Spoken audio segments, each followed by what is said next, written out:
Bonjour à tous, c'est Pierre-Alexandre pour Technoid et bienvenue pour ce nouveau test. Aujourd'hui on va parler du test du casque de chez Xiaomi, le Xiaomi Mi Headphone Bluetooth que vous voyez présentement. Il m'a été envoyé par Gearbest et donc vous avez le lien dans la description. Donc il est vendu environ une cinquantaine d'euros et on a droit à des drivers de 40 mm, d'ailleurs comme le Cowin d'ailleurs du coup, et ce qui fait que on est sur un casque qui est on va le voir au niveau du design qui est un peu particulier, que n'y a pas forcément tout le monde qui va apprécier. Donc ce qui fait que, alors, on a l'indication droite-gauche à l'intérieur des coussinets, tout simplement. On peut le replier. C'est toujours ça à prendre. Alors ensuite, en fait, en gros, vous avez une lettre de notification qui est ici. Alors on va l'allumer, qui est de l'autre côté. Allez, allume-toi. Et ben non, je me suis gouré. Elle est là, donc vous avez une lettre de notification ici. D'ailleurs, on va le repérer.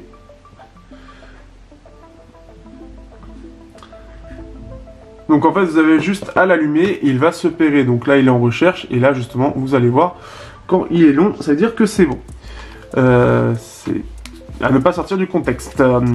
Ce qui fait qu'en gros, alors là en fait le truc c'est que je trouve ce design assez bizarre. Donc on peut voir, alors déjà en dessous vous avez le micro qui est ici, vous avez le micro ambiant ici pour supprimer quand vous êtes en appel.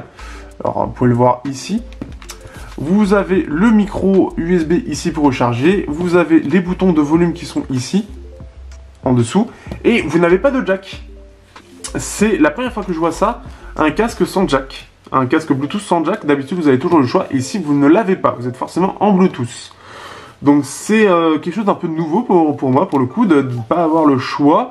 Après, en général, quand on est en Bluetooth, c'est assez rare d'utiliser le jack, mais au moins, si jamais on n'a plus de batterie ou quoi que ce soit, d'ailleurs, on avait toujours cette possibilité. Là, ce n'est pas le cas.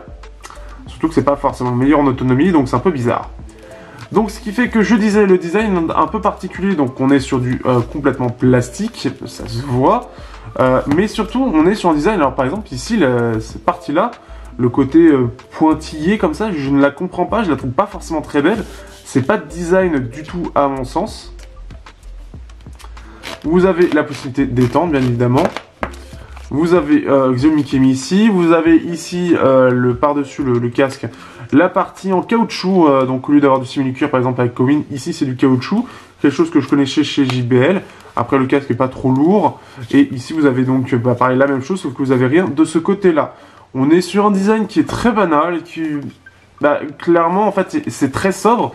C'est presque trop sobre et on est sur un design qui me fait rien du tout en fait. C'est-à-dire même là je le trouve pas très beau, je le trouve pas très design.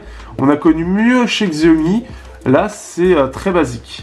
On a bien sûr les coussinets qui peuvent bouger un petit peu, comme ceci. Ici c'est des simili-cuir et c'est assez doux d'ailleurs. Donc ce qui fait que ça va être assez agréable de ce point de vue là. On va voir un petit peu ce que ça vaut au niveau du confort et du son. Donc je vais retirer mes lunettes. Et donc on le met, donc on choisit bien le bon endroit et le voici sur ma tête. Donc hop, un casque qui ne sert pas trop sur les côtés, il va surtout se reposer sur le dessus de la tête, mais en soi il est assez léger donc il n'y aura pas de souci même sur les sessions un peu longues.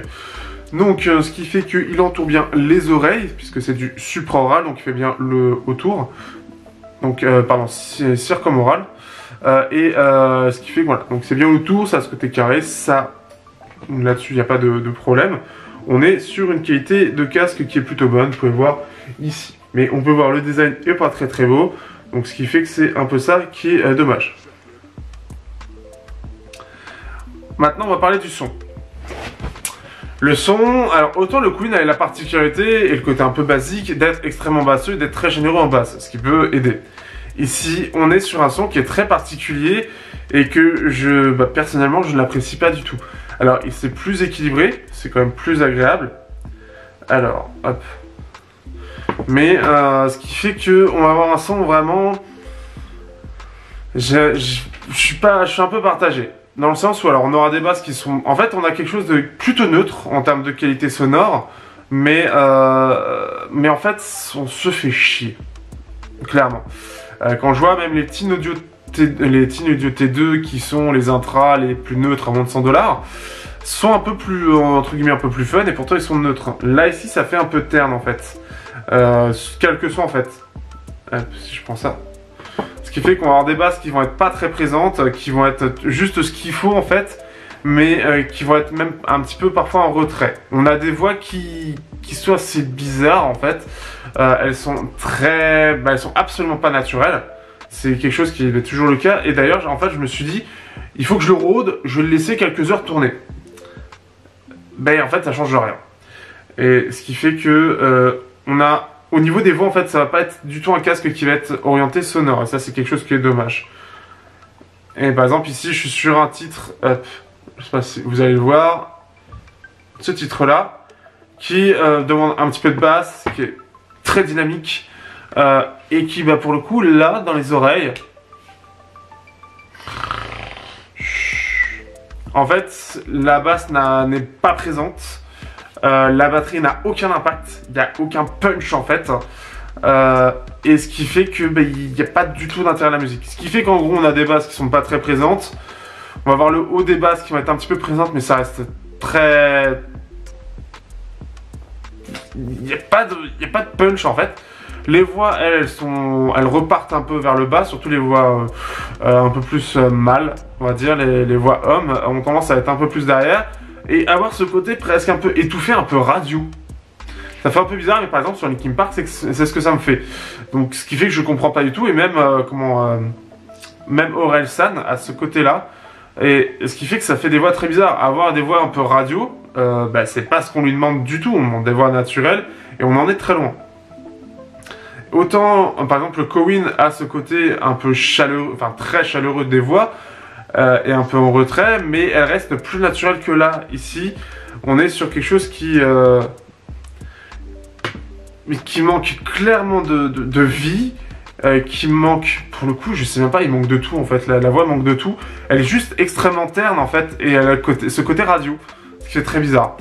Et on a les aigus qui sont correctement présents, mais je ne saurais pas le dire, c'est loin d'être, pour le coup, brillant. C'est vraiment le cas, elles sont loin d'être vraiment présentes. Et ce qui fait qu'on a un rendu sonore qui est pas très beau, à mon sens, mais vraiment pas beau, parce que là j'ai vraiment l'impression que j'écoute San. Donc celle-ci, pour ceux qui connaissent. Et là j'ai vraiment l'impression qu'il est derrière un micro et sur Fun Radio là, donc enfin non pas Fun Radio mais Skyrock. Et je comprends pas du tout ce rendu sonore en fait, c'est très particulier.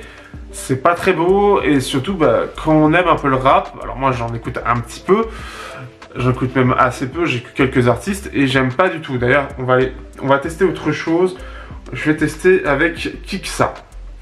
Pour ceux qui connaissent, alors Kiksa, que j'apprécie, j'en apprécie assez peu mais j'apprécie, mais ce qui fait que là en fait j'ai aucun plaisir à écouter San en fait, qui a pourtant quelque chose de sympa. Là, je vais écouter de Kiksa. On va écouter alors, une petite pub sympa. Bang Bang, qui est censé être punchy, qui a une belle voix. Donc pour ceux qui ne connaissent pas, je vous invite à aller découvrir Kiksa. Alors, on va mettre un petit peu plus loin. Là, on a quelque chose d'un peu plus naturel. Alors, ce qu'il faut savoir avec Kiksa, c'est que la musique, et notamment la basse, est très présente. Et elle est très punchy. Ici, elle a aucune présence, on l'entend, mais il n'y a rien en fait. Les petites cymbales qu'il peut y avoir à certains endroits ont tendance à être... en fait, on les entend pareil, mais ça n'apporte rien en fait. C'est censé apporter du dynamisme, c'est censé donner en fait à la voix quelque chose de plus, mais là, il n'y a rien en fait. On écoute de la musique, mais on ne la ressent pas. Et clairement, c'est le truc qui me choque sur ce casque. Ça fait que je l'ai assez peu utilisé parce que le son est vraiment moyen. Mais il est pas naturel, il est pas agréable. Et ce qui fait que là, sur Bang Bang, qui est censé être vraiment punchy, vraiment dynamique, qui est censé te faire danser en fait, te chauffer une salle, parce que c'est clairement le but. Et là, il n'y a rien en fait. Il y a juste rien. Il y a En attendant qui est aussi que j'aime beaucoup. Et là, la basse n'est tout simplement pas présente en fait. J'ai l'impression que les voix sont un peu loin, les basses, vraiment, pour ceux qui connaissent Kik et ça, c'est censé être vraiment très présent. Et là, il n'y a aucune présence. On l'entend un peu, ça va pas très bas. Donc les sous-basses sont très peu présentes. Et il n'y a aucun impact. Il n'y a aucun impact de la musique qui est censée être très présente. J'adore la prod qu'il y a de... C'est P-Prod qui fait ça. Et là, il n'y a rien en fait. Il n'y a juste rien. Et ce qui fait que je ne m'amuse pas, je n'ai pas le fun. Ça... Vraiment très... C'est dommage, parce que Xiaomi, on connaît Xiaomi qui... Bah, en général, les intras de chez Xiaomi sont justement un peu fun, mais c'est pas extraordinaire aujourd'hui quand je compare à KZ. Là, le casque me déçoit en fait totalement, avec un son qui est très moyen, et pour le coup, je préfère encore écouter le Cowin, qui a d'énormes basses, et qui va avoir ce côté extrêmement fun, mais trop chaud en fait, à mon sens. Mais là, il n'y a rien, et... Le côté radio sur certaines musiques de certaines voix, notamment Orelsan et Linkin Park, bah c'est assez choquant en fait.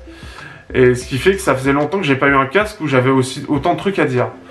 Donc ce qui fait que c'est vraiment particulier. Au niveau de l'autonomie, on a une autonomie d'à peu près 10 heures, donc quelque chose d'assez correct. La réduction de bruit, donc passive pour le coup, donc il n'y a rien de spécial, est plutôt correcte, mais dans les traits, ça reste un poil moyen. Ça aurait pu être un petit peu mieux, mais ça reste tout à fait correct.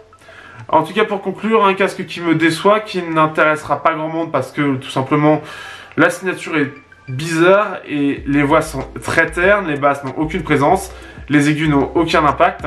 Ce qui fait que même si quelqu'un qui adore le nôtre, qui a un rendu neutre, ne va pas apprécier parce que le rendu n'est tout simplement pas naturel. Donc c'est vraiment dommage de ce point de vue-là. J'espère que vous aurez apprécié ce test. Si vous êtes quand même intéressé, vous avez le lien dans la description, mais je ne crois pas. Et on se retrouvera pour le test des USB-C de Xiaomi aussi, qui m'a été aussi envoyé par Gearbest, qui devrait arriver d'ici peu. Qui est déjà mieux que ce casque-là, en tout cas pour diverses raisons. Mais là, ce casque-là, en tout cas vraiment personnellement, étant très fan de son et ayant une énorme expérience aujourd'hui, je le déconseille parce qu'il a vraiment rien de spécial. Sur ce, je vous dis à bientôt pour un prochain test sur Technomètre.